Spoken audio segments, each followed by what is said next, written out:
आता स्मरण करा पंढरीनाथा भावे चरणी ठेवा माता चुकवी व्यथा जन्माच्या मग एकदा व्यथा जन्माच्या चुकल्या की मग त्याची अवस्था काय होते विषय तो त्यांचा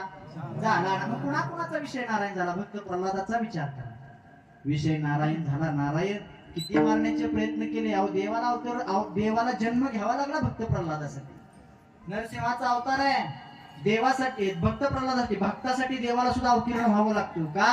तर भक्ताचं रक्षण आणि दुर्जनाचा संहार करणं हेच देवाचं काम आहे विषय नारायण झाला माझ्या भक्त प्रल्हादाचा देवाला अवतीर्ण व्हावं लागलं मग एकदा विषय नारायण झाला की ना आवडे जन ना आवडे धन ना आवडे माता आणि ना आवडे पिता जर जनाविषयी आसक्ती असती तर तुकोबरायांनी घोराड्या भंडाऱ्या डोंगरावर जाऊनच भजन का केलं तर जनाविषयी तुकोबरायांच्या